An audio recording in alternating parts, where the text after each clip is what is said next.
Okay, so let me introduce you to our next speaker, Dr. Rachana Boite, a very illustrious student who has walked down the corridors of our Department of Foods and Nutrition.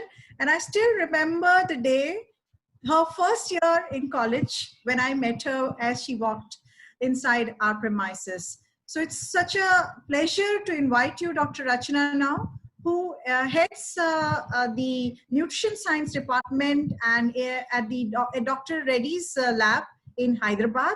And she's now the Associate Director. So she has over 15 years of rich experience of working across nutritional vertical with government sectors, and she has immense experience in the food and industry, and we would definitely like to learn a lot from you, especially about writing protocols for clinical trials, how to set up clinical trial platforms, how to actually conceptualize and then move forward, write about the whole thing, and then ask for nutrition and health claims. So over to you, Rachana, who is our own alumni, has done her BSc, MSc, and PhD from the Department of Foods and Nutrition. Rachana, over to you. Thank you so much, ma'am.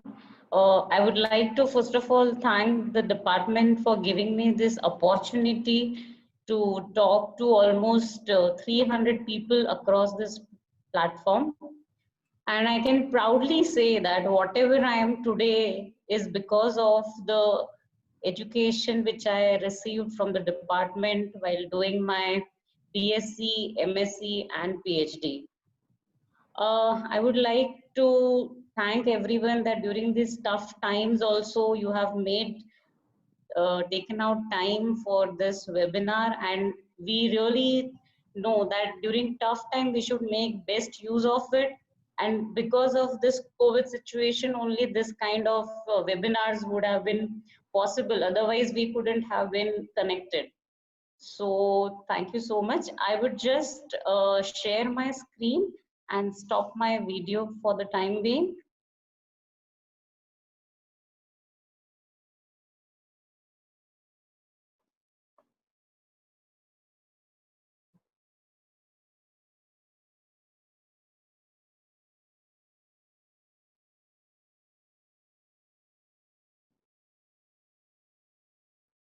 I hope you can see my screen now. Yes, yes, we can. Yeah. So the topic which I'm going to talk today is learning essentials for food and pharma industry. So Purnima did talk in detail about what is the total process of product development and how do a nutritionist function from innovation to product development process and the launch of a product. So when I was listening to Purnima, there was one question in a Q&A section that how do nutritionists function for a development of nutritional product in the idea generation stage. So just to give you an example, for example, the prevalence of diabetes is very high in India. So there are certain nutritional reasons for that. For example, the protein intake in India is very less. The fiber intake in India is as low as 8 grams versus 30 grams, which is prescribed by WHO and is the RDA. Along with that, there is a lot of data which shows that the carb intake in India is 50 to 60% of what they should be taking, but it is majority of simple carbs, while the need is complex carbs. So from a nutritional point of view, if you know that these are the requirement for the diet, and if the population in general is not consuming it, it becomes very important for us to develop a product which provides the diabetic subject complex carbohydrate which does not have sugar. It has high amount of protein and high amount of fiber to complement their diet and control their diabetes. So this was just to address one of the query which had come, that how nutritional professional should act during the idea generation process. So during the idea generation process, we as nutritionists do lot of scientific reading and come out with a formulation which should be good for that target group. We then give it to the product development phase, and the product developer who is there develops it. So I am not going in detail with this process because Purnima has touched based on this. We have lot of other aspects to learn in today's presentation.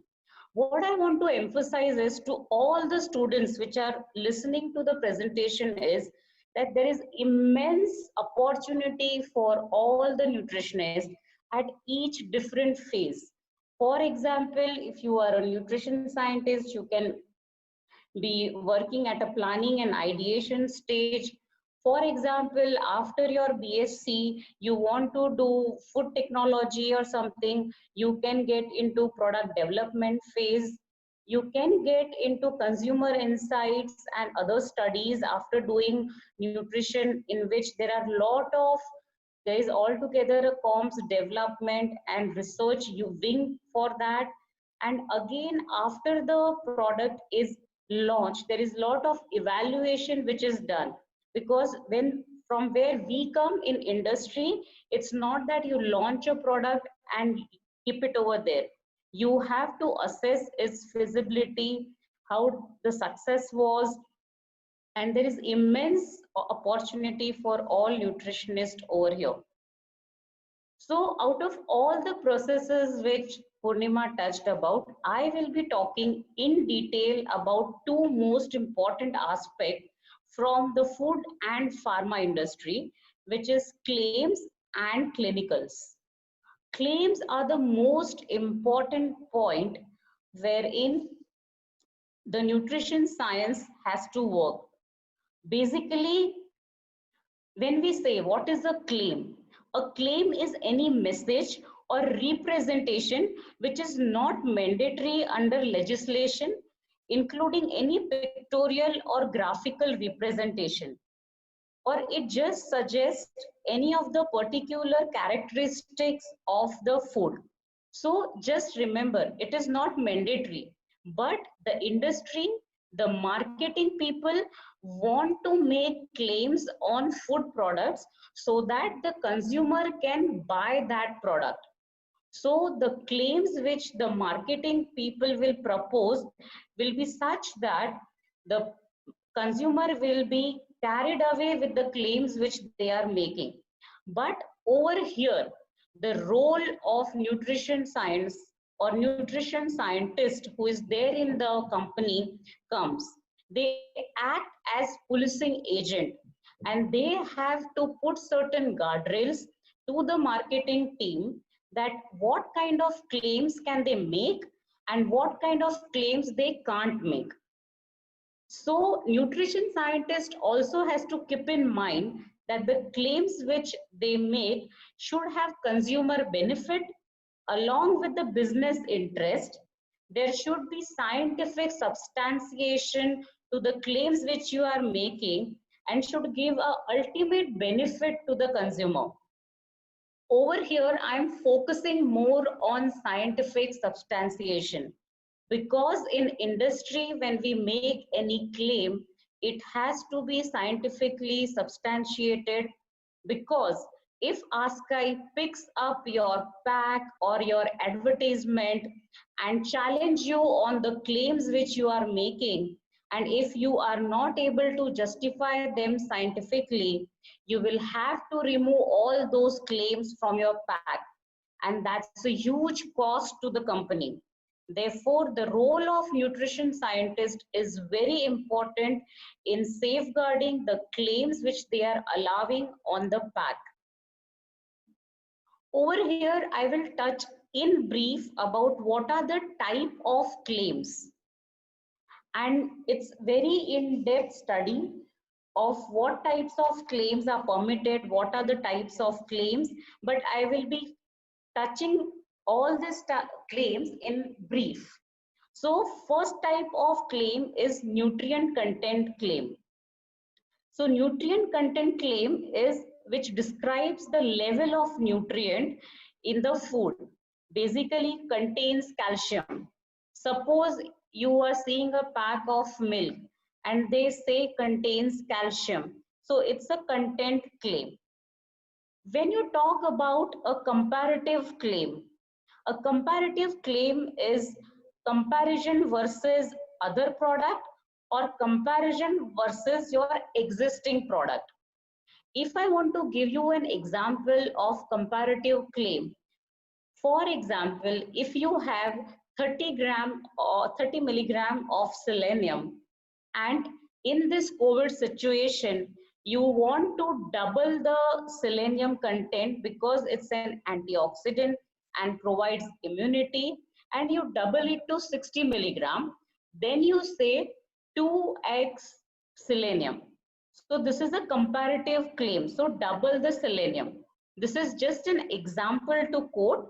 Usually we have to follow the RDA limits which are prescribed by the ICMR. Criteria for making any claims is that you cannot exceed 1 RDA per daily serve.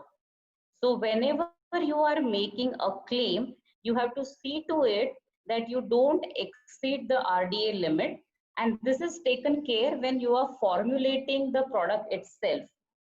For example, if the RDA of vitamin C is 40 milligram and you are recommending one dose of your product and the serve size is 25 grams. In this 25 grams, you cannot exceed 40 milligram of vitamin C. So that is one of the regulation which is given by FSSAI. The next hierarchy comes is the health claim. Health claim represents a state or suggests or implies the relationship between a food or a constituent of food and health. For example, calcium. Calcium helps in bone formation. That is a nutrient function claim of calcium, which comes under the health claim. There are other function claims which are like calcium helps in other functions of your body. There are disease risk reduction claims, which are DRR claims, which are made such as calcium helps in reduction of osteoporosis. But this kind of disease risk reduction claims are only given on a product after you have done certain clinicals. In the coming section, I will show you how clinical plays a very important role in giving the claims on a product and how disease risk reduction claims are being made. There are other claims like clinically proven claims, prebiotic claims, probiotic claims, and the GI claims, which I will be talking in detail in the next slide. So over here, you are seeing a claims development step by step. So as I was telling that nutrient claim is nutrient content claim high in calcium. When you say high in calcium, again, there are certain FSSAI rules around it, that it should be 15% to say contain, it should be 30% of the RDA to say high. So it's in-depth work which we do. Over here, I'm just presenting you the short summary. When you come to nutrient function claim, it is said that calcium builds strong bones. So here I have tried to give you an example, taking calcium as an example and how the hierarchy of the claim increases. And when it reaches the disease risk reduction claim, how they say that diets rich in calcium may help in reducing the risk of osteoporosis. And the most important thing over here is that the level of scientific substantiation increases with the strength of claims which you make on the product. Over here, like Vanisha ma'am wanted me to show a live example. So I will give you one example which we recently launched, Cellvida, which is a clinically proven product for diabetic subjects. So over here on your left side, you can see we are writing clinically proven to manage blood sugar spikes. So for this, we have done actual clinical trials. And this was a phase 3 clinical trial. When I say phase 3 clinical trial, in food products, if you are doing any clinical product before the launch of the product, it becomes a phase 3 clinical trial. And if you do a clinical trial after the launch of the product, it becomes a phase 4 clinical trial. So over here, we did a phase 3 clinical trial and we proved that the product which we have made is clinically proven to reduce blood sugar spikes. Over here, I would like to draw your attention to, on this glass, you can see certain claims like high protein and fiber. So this is a nutrient content claim. So here you will see that there is no claim of clinically proven. These are nutrient content claim that the product contains 30% RDA of protein or fiber so that we can claim high protein and fiber. When you come to the center of the slide, you can see one other claim, which is contains 12 nutrients to support immunity of diabetes. So over here, we cannot write clinically proven because we have not done any clinical. To make this kind of claim, you need to see to it that all these 12 nutrients which are present in this product have certain role to maintain the immunity in diabetic subjects. Secondly, you have to check that all these ingredients or nutrients are at 15% RDA level to make them claimable on the product. So over here, there is a major tussle between the marketing team and the nutrition science. So one of the questions which Zai asked was that how do we manage the marketing expectation versus what nutrition science can deliver? So just to give you an example, in the immunity claim which we were trying to make, if our marketing team wanted to make supports immunity or supports immunity in diabetes. So over here, we have to be very genuine and we have to say that this is not a function of a product. It is a function of nutrients which are present in this product. So we have to say contains nutrients which support immunity in diabetics. So this kind of juggle happens between the marketing and the nutrition science, and there we have to do a policing act. So I hope you got an idea how claims are made, and it's a very lengthy process and too many rules and regulations are there, which I think so Daniel will be talking in his presentation. Coming to the next one is, this is coming from the pharma industry experience. And over here, clinical plays a very important role. In pharma industry, or we can say nutraceutical, we cannot launch any product without doing any clinical. Over here in Dr. Reddy's, it's very vital that we launch any product under nutraceutical. A clinical has to be done, and the efficacy of the product has to be proven on the subject or the patient. And for this, the FSSAI is governing the nutraceutical regulations. So earlier, whatever examples I gave, those were for the FMCG industry, where we were talking about the normal foods which a consumer has. Apart from that, FSSAI also has come with 8 novel categories to launch the nutraceutical products. So when you don't have to follow the RDA, or you want to give certain dose of vitamins and minerals in therapeutic level. For example, vitamin C is good for immunity. And if your product is under normal category, which is proprietary or standard, you cannot exceed the 40 milligram of vitamin C rule. But if you want to exceed and give a therapeutic dose to the subjects, you can make the product under different categories. So these are nutraceuticals, food for special dietary use. So for example, food for diabetes, food for weight reduction, those are special categories which comes under FSDU. Then then there is a category of food for special medical purpose. Under this, if you are designing any product for cancer nutrition or critical care, comes under FSMP. So just to give you an example of foods which can come under FSMP, for example, a cancer patient undergoes a lot of malnutrition and which is called as cancer cachexia. There is loss of protein, there is loss of muscle mass, and there is lot of inflammation.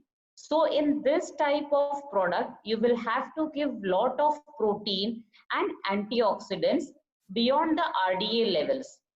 In that case, you will have to go under the FSMP category and design the product. There are different other categories also like probiotics, prebiotics, specialty foods, and novel foods. Why I have highlighted this novel food is because till now, novel foods were not allowed in India, or there was lot of scrutiny and good products were not able to enter the India market. But now FSSAI has set up a separate committee wherein novel foods which has some history, some clinical trial and is a new technology. FSSAI has a scientific panel and that panel works along with you means basically the industry. If we provide them the justification, they are ready to approve a food product into a novel category. And over here, the clinical trial plays a very important role. So how you make the protocol? Is it a double-blinded study? Is it a case control study? What is the sample size? Are you taking sample size just to prove that, okay, you did it in 30 patients? No, that is not allowed. You have to take a statistically significant sample size. So there are many parameters which you have to see while designing the clinical study also.